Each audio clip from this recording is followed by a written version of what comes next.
Alhamdulillahi Rabbil Alamin, wa salatu wa salamu ala Rasulillah wa ala alihi wa sahbihi wa man ittaba'a hudah. On continue l'explication du livre Lum'atul I'tiqad al-Hadi ila Sabil al-Rashad de l'imam Ibn Qudam al-Maqdisi et une explication de Cheikh Salih ibn Fawzan al-Fawzan, qu'Allah le préserve. Donc la semaine dernière, on avait entamé le chapitre de la croyance à la prédestination. La croyance en la prédestination, autrement dit en arabe al-qada ou al-qadar. Et on avait donné l'explication des savants sur le terme qada et le terme qadar, et qu'il y avait trois explications. La première, c'était que al-qada, c'est l'application d'un fait au moment où il a lieu. Et al-qadar, c'est le fait que cette même situation a été prédestinée et écrite auparavant. Et certains savants ne différencient pas entre al-qadar et al-qadar. Pour eux, cela veut dire la même chose, à savoir la prédestination. Et certains savants ont dit, tout dépend lorsque al-qadar et al-qadar sont cités séparément ou chacun de façon séparée, ou les deux en même temps. Lorsqu'ils sont cités en même temps, lorsqu'on dit qada et qadar, alors al-qada signifie l'application au moment où le fait a lieu, et al-qadar c'est la prédestination, à savoir que cela a été bien écrit, bien avant. Et lorsqu'ils sont cités séparément, qada et qadar, alors il veut dire la même chose. Ensuite on a vu que concernant al-qadar, il y avait 4 piliers. Quels sont ces 4 piliers? Al-ilmu wal-kitabatu wal-mashi'atu wal-khalq. À savoir la science, c'est-à-dire qu'Allah Azza wa Jal a toujours su et saura toujours ce qu'il y a dans l'univers, ce qu'il y a eu, ce qu'il y a et ce qu'il y aura. Allah Azza wa Jal a toujours su. Ensuite, il y a Al-Kitab, à savoir qu'Allah Azza wa Jal a écrit tout cela dans les planches préservées. Ensuite, il y a la volonté, c'est-à-dire que rien dans cet univers n'a lieu sans qu'Allah Azza wa Jal ne le veuille, que rien ne sort de la volonté d'Allah subhanahu wa ta'ala. Et le 4e pilier, c'est la création, à savoir que tout ce qui existe dans cet univers est la création d'Allah subhanahu wa ta'ala. Tout est la création d'Allah Azza wa Jal. Il n'y a pas une chose qui n'a pas été créée par Allah subhanahu wa ta'ala. Ensuite, on avait donné la différence on avait expliqué de façon plus précise la volonté d'Allah subhanahu wa ta'ala, à savoir que c'est une volonté qui se divise en deux. Il y a al-iradatu al-kawniyya ou al-iradatu al-shar'iyya. Al-iradatu al-kawniyya, à savoir la volonté universelle, qui signifie, ou qui a elle toujours lieu. À savoir que, quoi qu'il arrive, tout ce qui se passe dans cet univers n'a lieu que par la volonté d'Allah subhanahu wa ta'ala, la volonté universelle. Tout ce qui se passe de bien comme de mal, tout ce qui se passe de bien comme de mal a lieu par la volonté universelle d'Allah subhanahu wa ta'ala. Et il y a la volonté juridique, à savoir qu'Allah Azza wa Jal veut la croyance et déteste la mécréance, qu'Allah Azza wa Jal veut qu'on lui obéisse et il n'aime pas qu'on lui désobéisse. Et cette volonté a lieu comme elle n'a pas lieu. Elle a lieu lorsque les musulmans et les croyants lui obéissent, et elle n'a pas lieu lorsque les non-musulmans ne lui obéissent pas et ne croient pas en lui. Et on avait expliqué également que cela ne niait pas le libre arbitre qui est accordé à l'être humain. Que le fait qu'Allah Azza wa Jal ait une volonté universelle ne signifie pas que l'être humain n'a pas de volonté et n'a pas de choix. Bien au contraire, c'est parce qu'Allah veut par sa volonté universelle que l'être humain a le choix. Comme Allah Azza wa Jalla dit, فَمَنْ شَاءَ فَلْيُؤْمِنْ وَمَنْ شَاءَ فَلْيَكْفُرْ. Celui qui veut croire, qu'il croit, et celui qui ne veut pas croire, qu'il ne croit pas. Cela fait partie de la volonté universelle, c'est-à-dire qu'Allah Azza wa Jalla te donne le choix de croire en lui ou de ne pas croire en lui. Mais il veut que tu crois en lui par sa volonté juridique. طيب ثم يقول المؤلف ولو عصمهم لما خالفوه ولو شاء أن يطيعوه جميعا لأطاعوه. Puis l'imam Ibn Qudam al-Maqdisi dit, et si Allah Azza wa Jal les avait préservés, il ne lui aurait pas désobéi, ou il ne l'aurait pas contredit. Et s'il avait voulu qu'ils lui obéissent, tous, ils lui auraient tous obéi. قال الشيخ الفوزان قال تعالى ولو شاء ربك لجعل الناس أمة واحدة ولو شاء الله ما فعلوه فذرهم وما يفترون ولو شئنا لآتينا كل نفس هداها ولكن حقت كلمة العذاب فلو شاء الله أن يؤمن جميع العالم لآمن جميع العالم ولكنه لحكمته سبحانه وتعالى جعل هذا راجعا إلى اختيار الناس فالمؤمن يؤمن بإرادة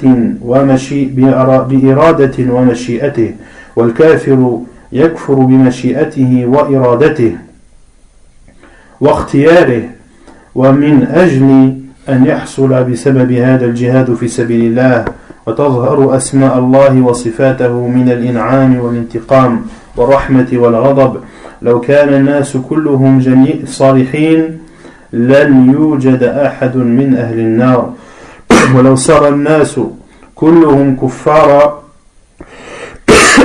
لن يوجد أحد من أهل الجنة فمن حكمته جل وعلا أنه قدر الإيمان والكفر وأمر الناس ونهاهم اختبارا وابتلاء فمن أطاع صار من أهل الجنة ومن عصى صار من أهل النار لأفعاله واختياره هو لنفسه. Cheikh Fawzan dit, Allah Azza wa Jalla dit, et si Allah l'avait voulu, il aurait fait des gens une seule et même communauté. Et il dit aussi subhanahu wa ta'ala, et si Allah l'avait voulu, il ne l'aurait pas fait. Laisse-les donc dans ce qu'ils croient comme mensonge, ou dans ce qu'ils disent comme mensonge. Et il dit subhanahu wa ta'ala, et si nous avions voulu, nous aurions donné à chacun sa guidée. Donc Allah Azza wa Jal, s'il avait voulu, le monde entier aurait cru. Le monde entier aurait cru. Mais par sa sagesse, subhanahu wa ta'ala, il a fait en sorte que cela revienne au libre arbitre de ces gens. Celui donc qui croit par sa volonté et par son désir. Et le non-musulman mécroit par sa volonté, par son choix. Et Cheikh Fawzan dit, et ceci afin qu'il y ait le combat dans le sentier d'Allah et qu'apparaissent les noms et attributs d'Allah subhanahu wa ta'ala comme le fait de combler, de châtier, la miséricorde et la colère. Car si les gens étaient tous vertueux, il n'y aurait personne, il n'y aurait pas d'habitants de l'enfer. Et si les gens étaient tous mécréants, il n'y aurait pas parmi les gens des habitants du paradis. Donc par sa sagesse, Allah subhanahu wa ta'ala a prédestiné la foi et la mécréance, la croyance et la mécréance, et a ordonné les gens et leur a interdit. Il leur a ordonné de croire et il leur a interdit de mécroire. Et ceci pour les tester et pour les éprouver. Celui donc qui aura obéi entrera au paradis, et celui qui aura désobéi entrera en enfer, et il entrera en enfer par ses actes et par son choix, car c'est son choix à lui d'avoir mécru, et la mécréance qu'il a faite, il l'a faite de son propre chef et de son libre arbitre. ثم قال المؤلف خلق الخلائق وأفعالهم وقدر أرزاقهم وآجالهم يهدي من يشاء برحمته ويضل من يشاء بحكمته قال تعالى والله خلقكم وما تعملون الله خالق كل شيء. Donc l'imam de Qudam al-Maqdisi dit Allah Azza wa Jal a créé l'ensemble des créatures ainsi que leurs actes et il a prédestiné leur pourvoyance et leur durée de vie. Il guide qui il veut par sa miséricorde et il égare qui il veut par sa sagesse. Donc Allah Azza wa Jal, comme l'a dit Cheikh Al-Fawzan, Allah Azza wa Jal a dit Allah vous a créé et ce que vous faites. Allah vous a créé et ce que vous faites, c'est-à-dire vos actes. Les actes que vous faites sont aussi la création d'Allah Azza wa Jal, car comme on l'a vu, toute chose qui a lieu dans cet univers est la création d'Allah Azza wa Jal. Donc les actes que tu fais, la prière que tu fais, c'est une création d'Allah subhanahu wa ta'ala. Et il dit aussi Azza wa Jal, Allahu khaliqu kulli shay. Allah a créé, ou est le créateur de toutes choses. قدر أرزاقهم وأجالهم ومرضهم وشفاءهم وموتهم وحياتهم وهذا ليس لهم فيه تصرف إنما يجري عليهم من غير إرادتهم ولو كانوا يكرهون هذا الشيء ولا يريدونه يجري عليهم المرض والموت ويجري عليهم المكاره والمسرات هذه تجري عليهم بقضاء الله وقدره. Également Allah Azza wa Jalla a prédestiné leur pourvoyance et leur durée de vie. C'est-à-dire qu'Allah Azza wa Jal a prédestiné la pourvoyance de toutes ces créatures, la durée de vie de toutes ces créatures, leur maladie, leur guérison, leur mort et leur vie. Et ceci, ces créatures n'ont pas de pouvoir. Qui a le pouvoir de contrôler sa pourvoyance, ou qui a le pouvoir de décider de son temps de vie? Personne.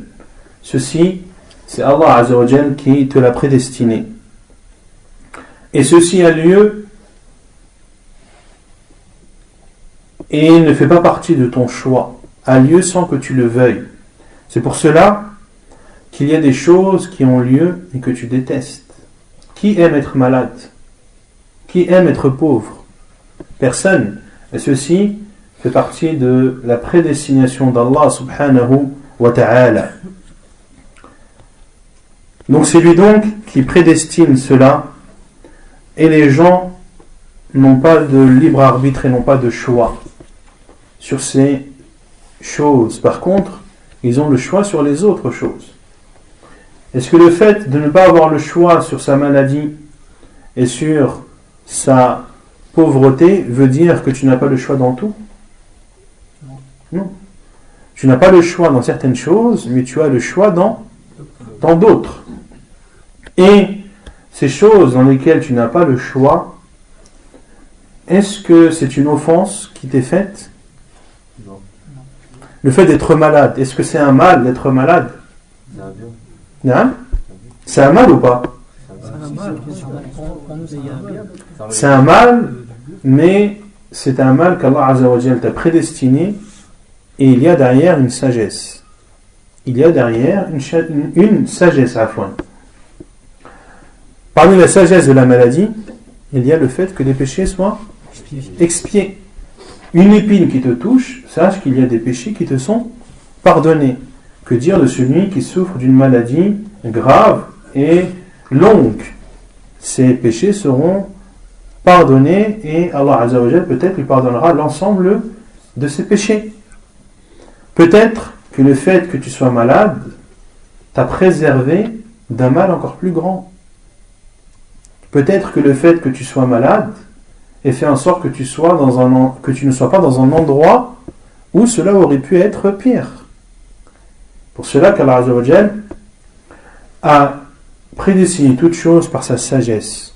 La connaît celui qui la connaît, et en est ignorant celui qui en est ignorant.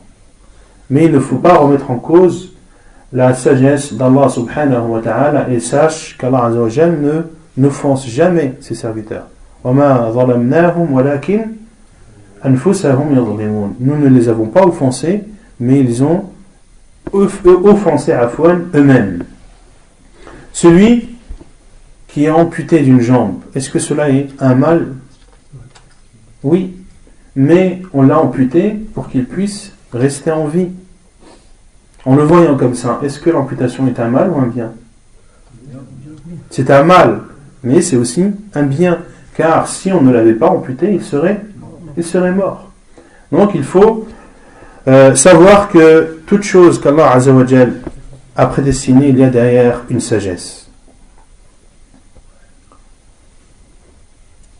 يهدي من يشاء ويضل من يشاء لحكمة فهو لا يهدي إلا من يستحق الهداية ويعلم بمن يصلح للهداية وهو أعلم بالمهتدين ويضل من يشاء بحكمته سبحانه وتعالى وعدله وهو أعلم بمن لا يصلح للهداية إنك لا تهدي من أحببت ولكن الله يهدي من يشاء وهو أعلم بالمهتدين حرص النبي صلى الله عليه وسلم على هداية عمه أبي طالب ولما مات قال لأستغفرن لك ما لم أنه عنك فنهاه الله عن الاستغفار ما كان للنبي والذين آمنوا أن يستغفروا للمشركين ولو كانوا أولي قربى وأنزل في أبي طالب إنك لا تهدي من أحببت ولكن الله يهدي من يشاء وهو أعلم بالمهتدين. Également, Allah Azza wa Jal guide qui il veut et il égare qui il veut par sa sagesse. Il guide celui qui mérite d'être guidé. Et Allah subhanahu wa ta'ala connaît ceux qui méritent d'être guidés, car comme il a dit, huwa a'lamu bil muhtadin. Il est le plus savant sur ceux qui sont guidés. Également, Allah Azza wa Jal égare qui il veut par sa sagesse et par sa justice, car il sait ceux qui ne méritent pas d'être guidés. Pour cela qu'il dit Azza wa Jal, en s'adressant au prophète sallallahu alayhi wa sallam, tu ne guides pas qui tu aimes, mais Allah guide qui il veut, et il est le plus connaisseur de ceux qui sont guidés. Et le prophète sallallahu alayhi wa sallam s'est efforcé pour que son oncle Abi Talib soit guidé. Et lorsque il est décédé, c'est-à-dire l'oncle du prophète sallallahu alayhi wa sallam, il a dit: je demanderai le pardon pour toi tant que je n'y serai pas interdit, ou tant qu'on ne me l'interdira pas. Et Allah Azza wa Jal l'a par la suite interdit de demander le pardon lorsqu'il a dit dans Surat At-Tawbah, le repentir, le verset 113, il n'appartient pas aux prophètes et à ceux qui ont cru de demander le pardon aux polythéistes, même s'ils font partie des proches parents. Même s'ils font partie des proches parents. Et Allah Azza wa Jal a révélé au prophète sallallahu alayhi wa sallam: tu ne guides pas qui tu aimes. Car Abi Talib, l'oncle du prophète sallallahu alayhi wa sallam, est-ce que le prophète sallallahu alayhi wa sallam l'aimait? Oui, car il l'a protégé, il l'a soutenu. Donc le prophète sallallahu alayhi wa sallam aimait son oncle, et c'est pour cela qu'il a fait qu'il était motivé et qu'il a mis en œuvre tous les efforts possibles pour qu'il se convertisse et pour qu'il atteste qu'il n'y a de vraie divinité qu'Allah. Mais Allah Azza wa Jalla lui a dit: innaka la tahdi man ahbab. Tu ne guides pas qui tu veux, mais Allah guide. Tu ne guides pas qui tu aimes, mais Allah guide qui il veut. Car Allah Azza wa Jalla sait celui qui mérite d'être guidé et celui qui ne le mérite pas. Et il n'y a qu'Allah Azza wa Jalla qui a cette science. Ce n'est pas toi. Tu peux croire du bien d'une personne, l'aimer et vouloir pour elle le meilleur bien, mais en fin de compte, cette personne, Allah Azza wa Jalla sait qu'elle ne le mérite pas. Pour cela que celui qui va vers le bien, Allah Azza wa Jalla lui facilite. Et celui qui va vers la difficulté, Allah Azza wa Jalla lui rajoute de la difficulté. وَهُوَ أَعْلَمُ بِالْمُهْتَدِينَ. فهو أعلم سبحانه وتعالى بمن يستحق الهداية ويصلح لها فيوفقه لها ويعلم من لا يستحق الهداية فيحرمه منها عقوبة له فالهداية بيد الله ولو شاء ربك لآمن من في الأرض كلهم جميعا أفأنت تكره الناس حتى يكونوا مؤمنين ما على الرسول إلا البلاغ أما الهداية فهي بيد الله سبحانه والرسول صلى الله عليه وسلم يهدي بمعنى أنه يبلغ ويرشد وإنك لتهدي إلى صراط مستقيم يعني تدل وترشد وأما الهداية التي هي هداية القلوب وهداية القبول فهي بيد الله جل وعلا ليست بيد الرسول صلى الله عليه وسلم ولو حرص الرسول صلى الله عليه وسلم ما حصلت الهداية إلا لمن شاء الله. Donc Allah Azza wa Jal, comme on l'a dit, comme on l'a vu, est celui qui est le plus savant sur celui qui mérite d'être guidé et pour celui qui ne mérite pas. Et celui qui mérite, Allah Azza wa Jal va lui faciliter et va faire en sorte qu'il sera amené à être guidé par la volonté d'Allah subhanahu wa ta'ala, et il sait également ceux qui ne méritent pas d'être guidés, ceux qui ont un mauvais fond, ceux qui ne sont pas sincères. Allah Azza wa Jal connaît cela d'eux et ne leur facilitera pas la guider, et ceci en guise de châtiment et de réprimande sur leur état. La guider donc est entre les mains d'Allah subhanahu wa ta'ala. C'est pour cela qu'il dit subhanahu wa ta'ala dans Surat Yunus, le verset 99, et si ton Seigneur l'avait voulu, tous ceux qui sont sur la terre auraient cru. وَلَوْ شَاءَ رَبُّكَ لَآمَنَ مَنْ فِي الْأَرْضِ كُلُّهُمْ جَمِيعًا.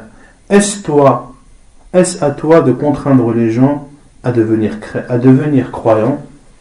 Ici Allah Azza wa Jal s'est adressé au prophète sallallahu alayhi wa sallam.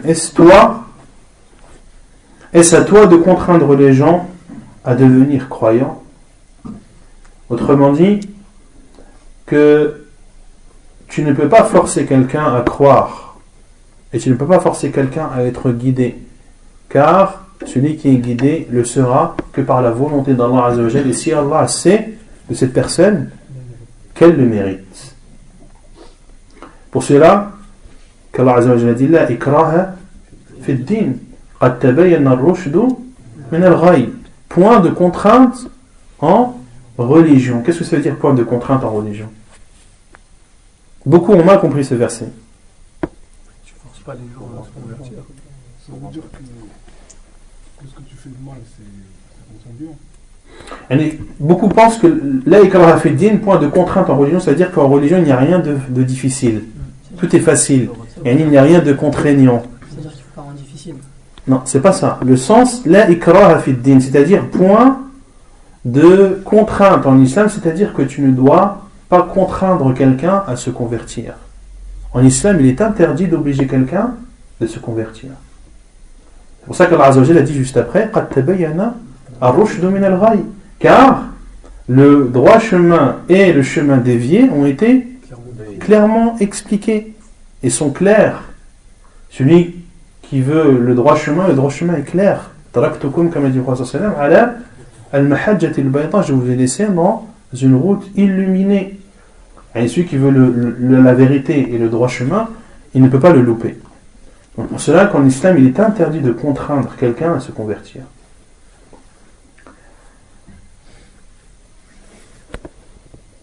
Donc le prophète sallallahu alayhi wa sallam n'a de pouvoir que la transmission. Il n'a de pouvoir que la transmission. Quant à la guider, elle appartient à Allah Azza wa Jal. Et le verset où Allah subhanahu wa ta'ala a dit dans Surat Shura, le verset 52, Innaka la tahdi ila siratin mustaqim. Et tu guides certainement vers un chemin droit. Ici, Allah Azza wa Jal a parlé de qui?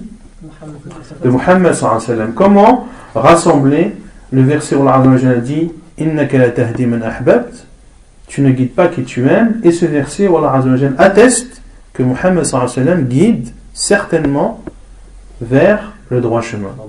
Parce que dans la en réalité, le prophète met en évidence la vérité, Et celui qui tourne les cœurs vers la vérité, qui accorde le tawfiq, c'est Allah Azza wa Jal. Naam, ahsant. Donc le professeur sallam tahdi, ici, tu guides certainement vers le droit chemin. Il faut le comprendre dans le sens, tu transmets et tu montres la vérité. Tahdi ay turshid. Turshid wa tadul, c'est-à-dire tu montres le droit chemin et tu appelles les gens à le suivre. Et le professeur sallam a accompli sa mission. Et les compagnons radiyallahu anhum ont attesté de cela. Allah al-Ballard, Allah al-Ballard. Et pendant Hajjat al-Wada', le professeur sallam a dit à ses compagnons, vous ai-je transmis le message? Vous ai-je transmis le message? Et il disait oui, et le professeur sallam levait son doigt au ciel et disait Allahumma fashhad, Allahumma fashhad, oh Allah, sois témoin, oh Allah, sois témoin. Donc le professeur sallam guide, et c'est le sens de guider, c'est-à-dire qu'il montre la vérité. Quant à la guidée des cœurs, elle n'appartient qu'à Allah subhanahu wa ta'ala. Et même le professeur sallam, s'il mettait tous ses efforts pour guider quelqu'un, cette personne ne pourrait être guidée que par la volonté d'Allah azza wa jal. Et l'oncle du professeur sallam est le meilleur des exemples dans ce domaine. قال الله تعالى لا يسأل عما يفعل وهم يسألون. هذا في حق الله جل وعلا لا يسأل عما يفعل سبحانه لأنه يفعل ما يشاء لحكمة لا يفعل شيئا إلا لحكمة. والحكمة وضع الأمور في مواضعها فوضع الهداية في من يصلح لها ووضع الغوايا في من يصلح لها ويوفق للجنة من يصلح لها ويوفق للنار من يصلح لها فهو أعلم بخلقه سبحانه وهذا مما يوجب على المسلم أن يلجأ إلى الله وأن يدعو الله بالهداية والتوفيق وألا يعجب بنفسه وبعمله بل يفوض الأمر إلى الله جل وعلا ويخشى من الله عز وجل يخشى أن يضله الله وأن يزيغ قلبه. ولهذا كان صلى الله عليه وسلم يكثر من الدعاء يقول اللهم يا مقلب القلوب ثبت قلبي على دينك وطاعتك فتقول له عائشة إنك تكثر أن تقول يا مقلب القلوب ثبت قلبي على دينك وطاعتك فيقول وما يؤمني وقلوب العباد بين إصبعين من أصابع الرحمن إذا شاء أن يقلب قلب عبده قلبه. Et Allah Azza wa Jalla a dit, il ne sera pas questionné sur ce qu'il fait, mais eux seront questionnés. Qui ne sera pas questionné? Allah Azza wa Jalla. La yus'alu amma yaf'al wa hum yus'alun. Allah Azza wa Jalla ne sera pas questionné sur ce qu'il fait, car il fait tout ce qu'il veut, subhanahu wa ta'ala. Mais, bien au contraire, ce sont les gens qui auront des comptes à rendre et ils seront questionnés sur toute chose, qu'elle soit petite ou grande. Et ceci est le droit d'Allah Azza wa Jal de faire ce qu'il veut et de ne pas être questionné sur ce qu'il fait. Car tout ce que fait Allah Azza wa Jal, il le fait par sagesse. Et la sagesse, c'est le fait de mettre chaque chose à sa place, de positionner chaque chose à son endroit.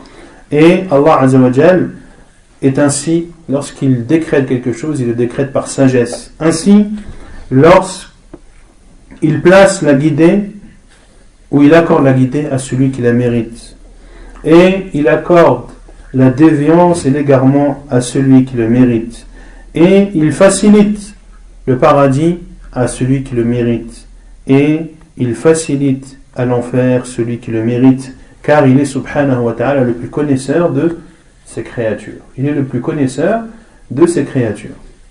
Qu'est-ce qu'Allah Azza wa Jalla dit dans Surat Al-Layl? فَأَمَّا مَنْ بَخِلَ وَاسْتَغْنَى وَكَذَّبَ بِالْحُسْنَى فَسَنُيَسِّرُهُ لِلْعُسْرَى. Celui qui est avare et qui ne croit pas en l'au-delà, Allah Azza wa Jalla, qu'est-ce qu'il a dit?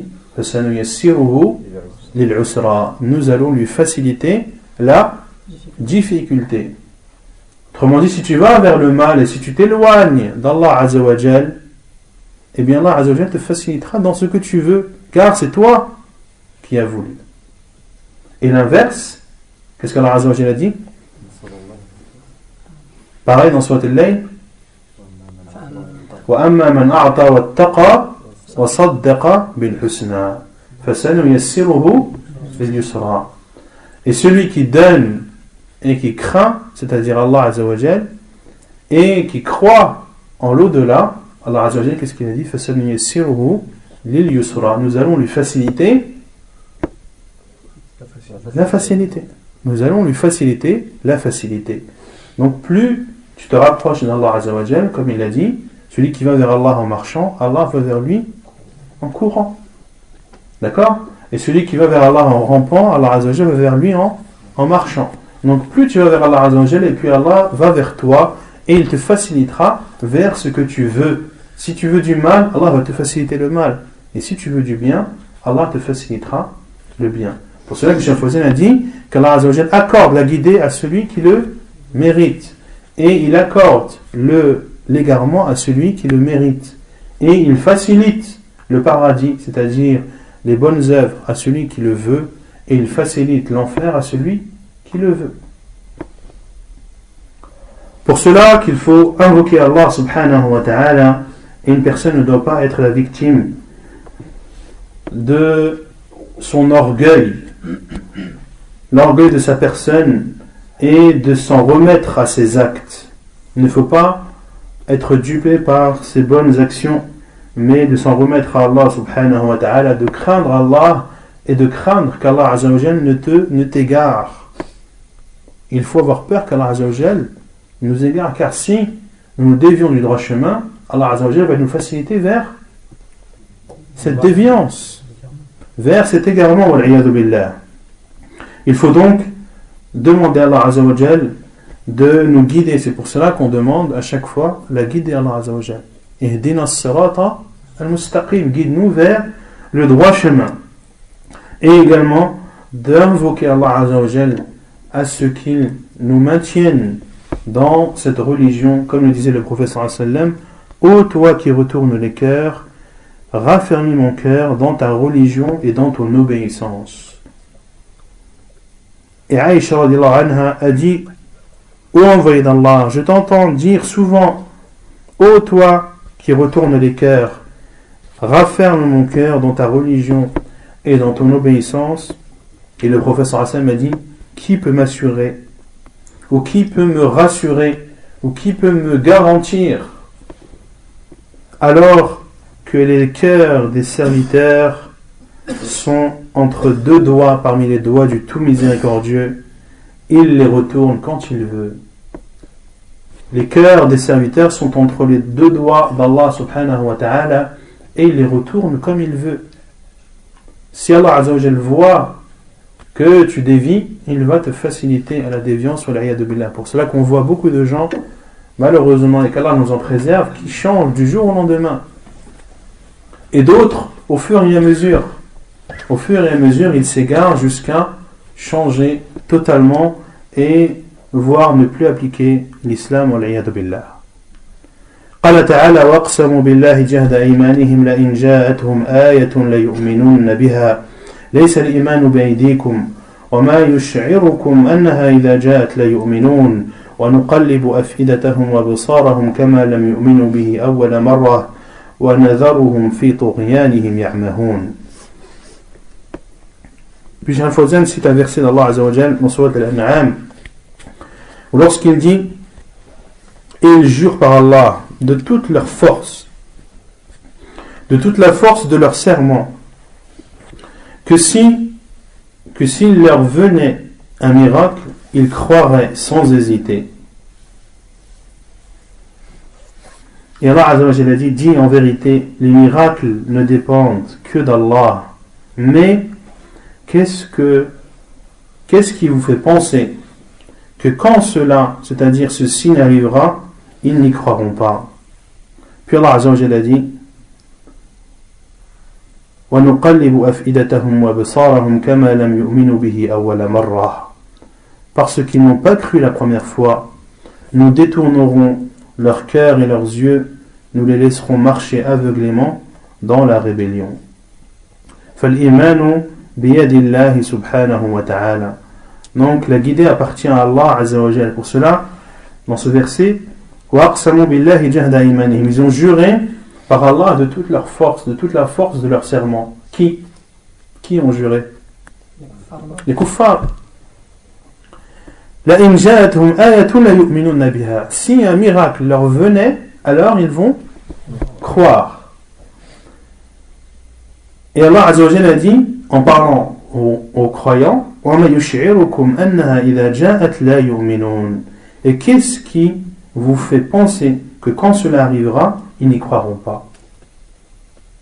Qu'est-ce qui vous dit, ou qu'est-ce qui vous fait penser que quand elle arrivera, ils n'y croiront pas? Et Allah Azza wa Jal a attesté cela en disant que ce n'est pas parce que les mécréants disent qu'ils vont y croire qu'ils vont forcément y croire. Pourquoi? Car Allah Azza wa Jal a dit وَنُقَلِّبُ أَفْئِدَتَهُمْ وَأَبْصَارَهُمْ كَمَا لَمْ يُؤْمِنُوا بِهِ أَوَّلَ مَرَّةٍ. Car ils n'ont pas cru la première fois. Ce n'est pas la première fois qu'un signe et un miracle leur est parvenu, et ce n'est pas cela qui leur a empêché de m'y croire. Donc, ce n'est pas parce qu'ils disent qu'ils vont croire, même en jurant, car la guidée et la croyance appartient à Allah subhanahu wa ta'ala, et il l'accorde à celui qui la mérite.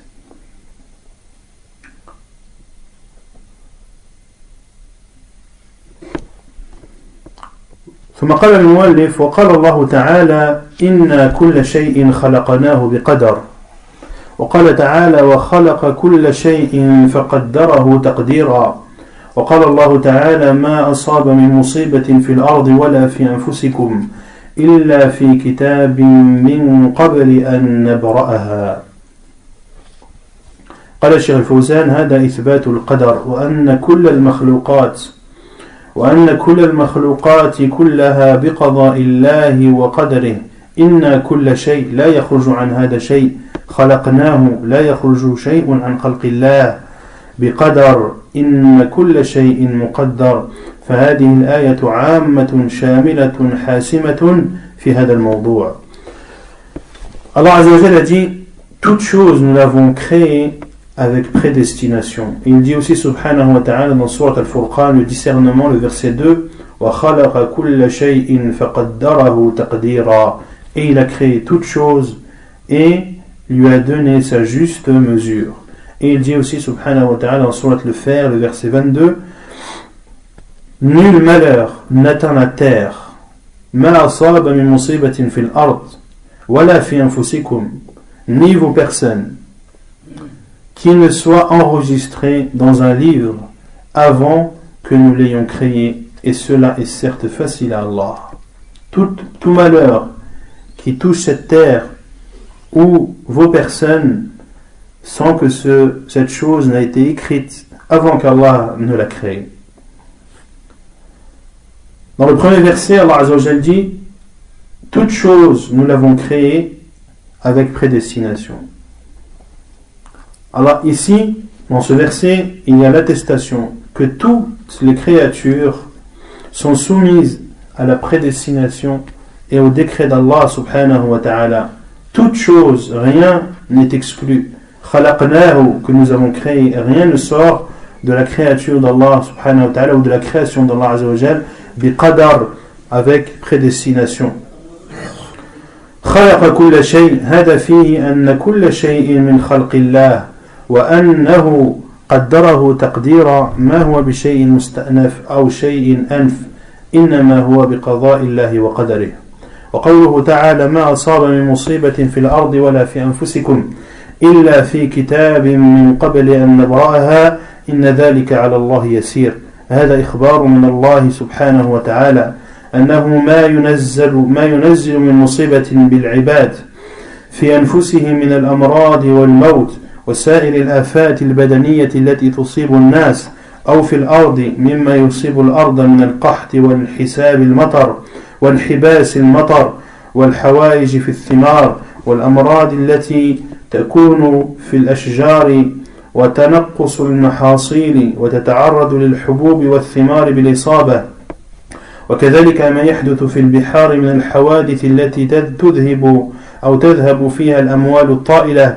إن كل هذه المصائب الأرضية والمصائب البدنية كلها بقضاء الله وقدره لا يحدث منها شيء إلا وقد قضاه الله وقدره على عباده لحكمة منه سبحانه، وهي بسبب أفعال العباد المخالفة لشرع الله وطاعته، كما قال تعالى: ظهر الفساد في البر والبحر بما كسبت أيدي الناس ليذيقهم بعض الذي عملوا لعلهم يرجعون.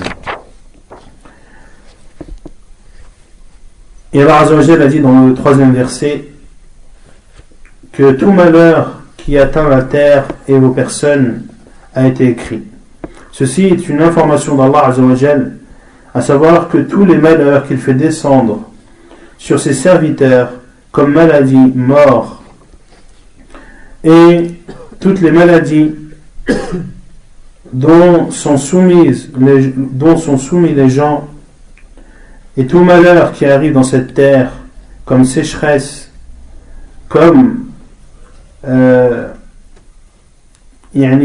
terre non fertile qui ne donne pas de fruits, et toutes les maladies qui peuvent toucher les cultures et les arbres, également tout ce qui a lieu dans la mer comme accident, ou tout ce qui a été détruit à cause de la mer, tous ces malheurs qui touchent les êtres humains dans leur terre et dans leur personne, tous ces malheurs sont décrétés par Allah subhanahu wa ta'ala, et rien de cela n'a lieu sans le décret d'Allah subhanahu wa ta'ala, et ceci par sagesse de sa part. Et cette sagesse est que tous ces malheurs sont la conséquence, ou sont les conséquences des actes de ses serviteurs qui contredisent sa religion et ses commandements, comme l'a dit Allah Azza wa Jal: ظهر الفساد في البر والبحر. La turpitude est apparue sur terre et sur mer, bima kasabat aydin nas, et ceci à cause de ce qu'ont fait les gens, liyudhiqahum ba'd alladhi amilu la'allahum yarji'un, afin qu'ils goûtent une partie de ce qu'ils ont fait dans le but qu'ils reviennent.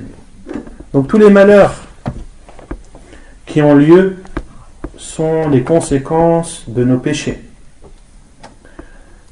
Et Allah Azza wa Jal, comme on l'a vu dans le cours précédent, sa miséricorde précède sa colère et son pardon précède son châtiment. C'est pour ça qu'Allah Azza wa Jal a dit: "Nuziqahum ba'd alladhi 'amilu", afin qu'ils goûtent une partie de ce qu'ils ont fait, dans le but qu'ils reviennent. Donc Allah Azza wa Jal ne nous châtie pas selon nos actes, mais il nous châtie selon une partie de nos actes. Car si Allah Azza wa Jal devait nous châtier sur ce qu'on faisait, il n'y aurait plus personne sur terre. Il n'y aurait plus personne sur terre. ثم أخبر سبحانه وتعالى أن هذه المصائب مكتوبة في كتاب وهو اللوح المحفوظ، فهذا فيه دليل على درجة الكتابة، كتابة المقادير في اللوح المحفوظ من قبل أن نبرأها، أي أنها مكتوبة قبل أن تنزل وقبل أن تحدث، مكتوبة في اللوح المحفوظ، ليست اعتباطا، وإنما هي شيء ثابت مقدر علمه الله وكتبه في اللوح المحفوظ. فدلت هذه الآية على إثبات مرتبتين من مراتب القضاء والقدر: المرتبة الأولى مرتبة الكتابة في اللوح المحفوظ، الثانية مرتبة الخلق والإيجاد. ودلت الآية على أن كل شيء يحدث فإنه من خلق الله، الله خالق كل شيء من الخير والشر والمحبوبات والمكاره، لا يحدث شيء إلا والله خالقه ومدبره وموجوده سبحانه وتعالى. Puis Allah Azza wa Jalla a cité dans ce verset, c'est-à-dire dans le verset où Allah Azza wa Jalla dit: "Ma asaba min musibatin fil ardi wa la fi anfusikum illa fi kitabin min qabli an nabra'aha", il n'y a pas un malheur qui touche la terre ou aux personnes sans que cela ne soit écrit dans un livre avant que nous l'ayons créé. Dans ce verset, Allah Azza wa Jal informe que tous ces malheurs ont été écrits auparavant dans les planches préservées. Et ceci prouve l'un des piliers de la croyance en la prédestination qui est l'écriture. Puis Allah Azza wa Jal a dit avant que nous l'ayons créé. C'est-à-dire que ceci a été écrit avant qu'elle n'ait lieu, avant que ces malheurs aient eu lieu. Avant que ces malheurs aient eu lieu et qu'Allah subhanahu wa ta'ala les ait créés. Il y a donc dans ce verset la preuve sur deux piliers parmi les piliers de la croyance en la prédestination. La première, c'est l'écriture, avant que tout ceci ait été écrit, avant que cela ne soit créé, et la parole d'Allah Azza wa Jalla, min qabli an nabra'aha, avant que cela ne soit créé, prouve le second pilier qui est le pilier de la création. Que rien sur cette terre qui ait lieu, que ce soit un bien ou un mal, que ce soit quelque chose d'aimer ou de détester, rien n'a lieu sans qu'Allah subhanahu wa ta'ala n'en soit le créateur et le gouverneur. ونكتفي بهذا القدر وسبحانك اللهم وبحمدك أشهد أن لا إله إلا أنت أستغفرك وأتوب إليك.